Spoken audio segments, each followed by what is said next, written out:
अर्थात ये कह लीजिए कि हिंदी में जो शब्दकोश बनता है, शब्दकोश की संख्या को बढ़ाने वाले जो युक्ति है, जो व्याकरण है, उसके बारे में हम पढ़ते हैं। उसको हम संधि या समास कहते हैं। हिंदी में दो ही चीज है, संधि या समास। ये दोनों जो है शब्द की वैल्यू को और आगे बढ़ाते हैं, अर्थात शब्दकोश का भंडार भरने में इनका बहुत बड़ा योगदान होता है। अर्थात आइए हम जानते हैं कि संधि क्या है और समास के अकॉर्डिंग उसका तुलना करके हम आपको बताएंगे कि संधि और समास में क्या अंतर है। फिर संधि की चर्चा हम आगे करते हैं। आइए हम देखते हैं संधि। संधि जो होती है ये दो वर्णों को आपस में जोड़ने का काम करती है। अर्थात संधि वह है जहां दो वर्ण आपस में मिलते हैं और उस वर्ण में विकार आता है। अर्थात या तो वो मात्राएं बढ़ती है या वो मात्राएं घट जाती है। ऐसी कंडीशन जब होती है उसी को हम संधि करते हैं। जिस प्रकार से पुस्तक प्लस आलय लिखा हुआ है, अर्थात इसके क के वर्ण में आ भी जुड़ा हुआ है। आ और इसका बड़ा आ दोनों मिलाकर बड़ा आ का निर्माण हुआ है, अर्थात पुस्तकालय शब्द बना है। इसी को हम संधि करते हैं। अर्थात जब दो शब्दों के वर्ण आपस में जुड़ते हैं, जब जुड़ करके एक नया शब्द बनाते हैं, उसी को हम संधि कहते हैं। लेकिन समास में ऐसा कुछ भी नहीं है। समास में शब्दों को मिलाया जाता है, दो शब्द आपस में जुड़ते हैं और वहां जो कारक होता है, जो विभक्ति होती है, उसका लोप कर दिया जाता है। जबकि संधि में ऐसा नहीं है। संधि में दो वर्ण आपस में मिलकर के उसमें विकार उत्पन्न करते हैं, जबकि समास में दो शब्द मिलकर के समास के अंदर जो विभक्ति है उसका लोप कर दिया जाता है। इस प्रकार से बच्चों संधि और समास दोनों हमारे हिंदी भाषा के लिए बहुत ही अच्छी की व्याकरण की सुविधा है, जो शब्दों का भंडार भरने में महत्वपूर्ण भूमिका अदा करती है। इस प्रकार से संधि और समास दोनों ही हमारे हिंदी विषय के लिए महत्वपूर्ण है, हिंदी शब्द के लिए बहुत ही महत्वपूर्ण है। इससे हिंदी के शब्द भंडार बढ़ते हुए नजर आते हैं। आइए हम आगे फिर चलते हैं, संधि विच्छेद देखते हैं। संधि विच्छेद किसको कहते हैं? जब संधि से युक्त शब्द को अलग अलग किया जाता है, दो भागों में तोड़ा जाता है, वर्णों को जब अलग अलग कर दिया जाता है, उसी को हम संधि विच्छेद कहते हैं। अर्थात दो शब्द जब आपस में अलग हो जाते हैं, उसको हम संधि विच्छेद कहते हैं। जिस प्रकार से पुस्तकालय है, पुस्तकालय जो है दो शब्दों से मिलकर बना है और उनके बीच वर्णों की जो है संधि हुई है, एक दूसरे में वर्ण मिलाए गए हैं, जिसकी वजह से उसमें विकार आया हुआ है। इस प्रकार से बच्चों संधि दो शब्दों का मेल वर्णों के माध्यम से होता है और उनके वर्णों में विकार आता है, उसी को हम संधि कहते हैं और उसी को तोड़ देना संधि विच्छेद कहलाता है। इस प्रकार से माना कि पुस्तकालय या विद्यालय एक शब्द है, इसमें दो शब्द मिले हुए हैं, पुस्तक प्लस आलय, यहाँ दोनों को अलग अलग तोड़ा गया है, इसीलिए ये संधि विच्छेद कहलाता है। इस प्रकार से बच्चों संधि को अलग करने की, वर्ण को अलग करने या शब्दों को अलग करने की जो व्यवस्था है, अलग अलग करने की, उसी को हम संधि विच्छेद कह देते हैं। और समास में जब हम शब्दों को अलग करते हैं तो उनके बीच विभक्ति आ जाती है, जिसका लोप पहले हुआ रहता है, वो जब समास के अंदर आ जाता है तो उसको समास विग्रह कहते हैं। इस प्रकार से संधि दो वर्णों का मेल, समास दो शब्दों का मेल, संधि वर्णों में विकार और समास उनके शब्दों में विभक्ति का लोप होता है। लेकिन सब संधि विच्छेद होता है तो वर्ण आपस में अलग अलग होते हैं, शब्द अलग अलग हो जाते हैं, और वही जब समास विग्रह होता है तो शब्द जो है विभक्ति के साथ आते हैं। इस प्रकार से बच्चों आपने संधि और समास के बारे में जानकारी हासिल की। आइए हम संधि को भागों में बांटते हैं अर्थात संधि कितने प्रकार की है तो देखते हैं। तो संधि 3 प्रकार की होती है। जिस प्रकार से हमारे अल्फाबेट वर्ण अक्षर हिंदी में होते हैं वो 3 तरह के अक्षर पाए जाते हैं, 3 तरह के वर्ण होते हैं। व्यंजन होता है, स्वर होता है और विसर्ग होता है। इस प्रकार से सबसे पहले स्वर होता है, उसे हम स्वर संधि कहते हैं। दूसरा हमारा व्यंजन होता है, इसलिए हम उसे व्यंजन संधि कहते हैं। तीसरा विसर्ग होता है, विसर्ग संधि कहते हैं। इस प्रकार से संधि हमारी 3 प्रकार की होती है। नंबर 1 स्वर संधि, नंबर 2 व्यंजन संधि, नंबर 3 विसर्ग संधि। इसी को आगे बढ़ाते हुए हम बच्चों स्वर संधि के बारे में बात करेंगे। स्वर संधि वे संधि है जिसमें स्वर वर्णों का आपस में मेल होता है। स्वर वर्ण का आपस में मेल होकर के वो जो विकार आता है उसी को हम स्वर संधि कहते हैं। चाहे वो आ हो, चाहे ई हो, चाहे ऊ हो, इस तरीके से जिसकी भी वर्णों में विकार आया हो, स्वर में विकार आया हो, उसी को हम स्वर संधि कहते हैं। और इसी के अगर स्वर संधि की या आगे बढ़ाने की बात करें तो स्वर संधियां जो होती है वो 5 प्रकार की होती है। उसमें सबसे पहले दीर्घ स्वर संधि है, दूसरा जड़ संधि है, तीसरा गुण स्वर संधि है, तीसरा गुण स्वर संधि है, चौथा आयाम स्वर संधि है और पांचवा वृद्धि स्वर संधि है। इस प्रकार से हमने देखा दीर्घ स्वर संधि का सबसे पहले स्वर संधि के नंबर 1 पर है दीर्घ स्वर संधि।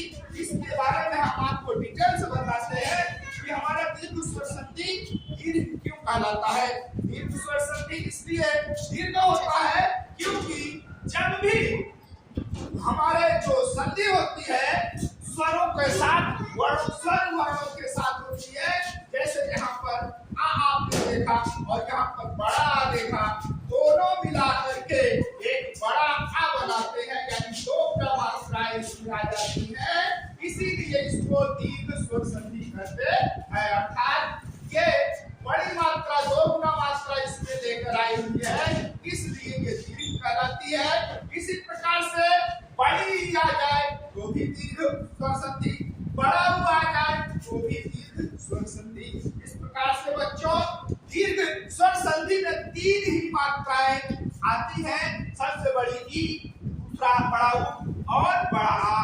ये जो है दीर्घ स्वर कहलाते हैं और इसीलिए यह दीर्घ स्वर संधि कहा जाता है। ये दीर्घ स्वर है और इसीलिए इनके जुड़ने को दीर्घ स्वर संधि कहा जाता है। अर्थात हम कह सकते हैं कि चाहे जो 2 शब्द जुड़ रहे हैं वर्णों के माध्यम से और पहले वाले शब्द के लास्ट का स्वर और दूसरे वाले शब्द के पहले का स्वर दोनों जब मिल जाते हैं तो बड़ा आ का निर्माण करते हैं, उसी को हम स्वर संधि कहते हैं। इस प्रकार से आ प्लस आ मिलकर बड़ा बना, आ प्लस बड़ा मिलकर बड़ा बना, आ बड़ा प्लस आ मिलकर बड़ा बनेगा, आ प्लस आ मिलकर बड़ा बनेगा।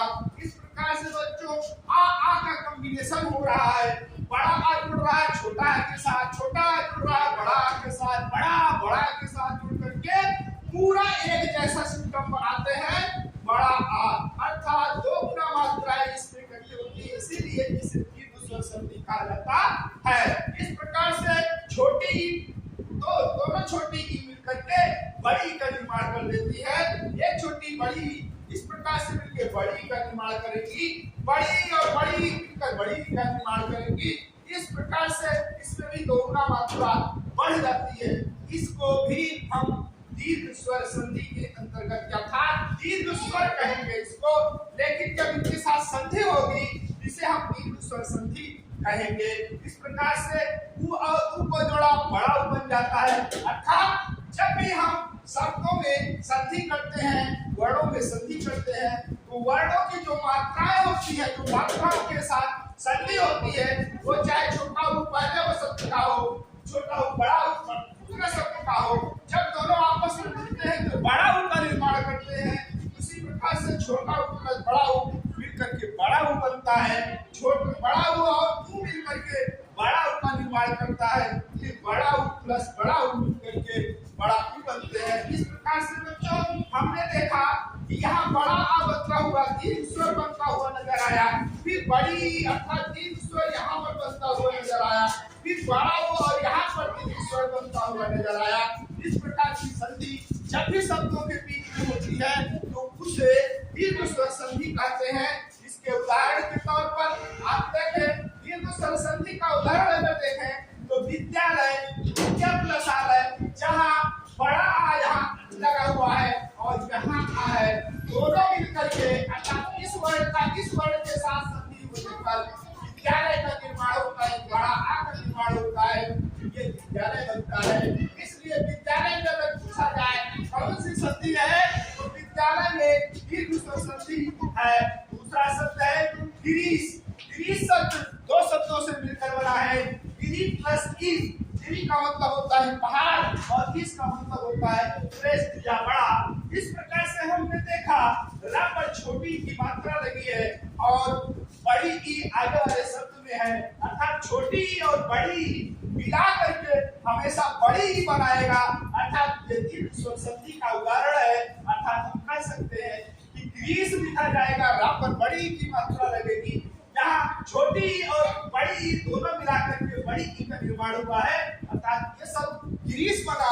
और ग्रीस में अगर पूछा जाए कौन सी संधि होगी तो ग्रीस में दीर्घ स्वर संधि होगी।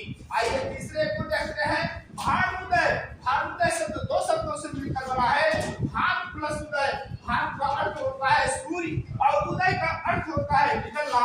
भान शब्द जो है ये इसमें छोटा ऊ की मात्रा लगी हुई है, अर्थात ना पर जो है छोटा ऊ की मात्रा है और इसमें भी छोटा ऊ का मात्रा लगा हुआ है। अर्थात जब छोटा ऊ दोनों मिलते हैं तो बड़ा ऊ का निर्माण होता है। इस प्रकार से हमने देखा छोटा ऊ मिलकर के बड़ा ऊ का निर्माण बनाते हैं, अर्थात ना पर बड़ा ऊ का मात्रा लग गया है। इस प्रकार से ये दीर्घ स्वर संधि का उदाहरण है, अर्थात भान प्लस उदय होगा वो भानुदय होगा। ये शब्द संधि युक्त है और ये शब्द संधि विच्छेद में है, ये भी आपको ध्यान देना है। कभी संधि पूछेगा, कभी संधि विच्छेद पूछेगा। अर्थात विद्यालय शब्द संधि से युक्त है, इसमें कौन सी संधि है, इसमें दीर्घ स्वर संधि है और इसका संधि विच्छेद कीजिए तो विद्या प्लस आलय है, कौन सी संधि है, दीर्घ स्वर संधि है। दूसरा शब्द है ग्रीस। और इस शब्द को दिया हुआ है तो ग्रीस में कौन सी संधि है, ये दीर्घ स्वर संधि है और इसकी संधि विच्छेद जब किया गया, अलग अलग किया गया तो दीर्घ प्लस इस शब्द आया, ये जो है दीर्घ स्वर संधि का उदाहरण है। इसी प्रकार से भानुदय, भान प्लस उदय, अर्थात इसको दो भागों में तोड़ देते हैं।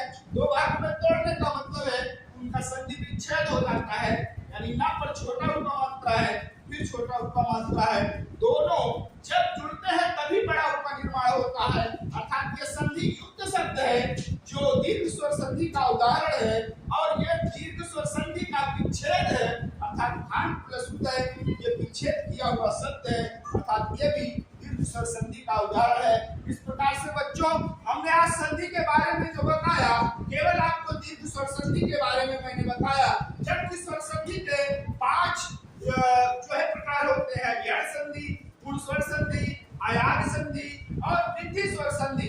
इस प्रकार से बच्चों एक ही वीडियो में इन 5 को बताना, 4 को बताना संभव नहीं है, इसलिए इस संधि को अगली कड़ी में आप देखिए, यह पार्ट 1 में रहेगा। आप संधि पार्ट 2 करके जब वीडियो डालेंगे उसमें आपको उसके बारे में मिल जाएगा। इसके अलावा जहां भी आपके समझ में ना आए वो आप मैसेज करिए, कमेंट करिए, जो भी समझ में ना आए उसके बारे में आप पूछ सकते हैं। इस चैनल को लाइक और सब्सक्राइब कीजिए।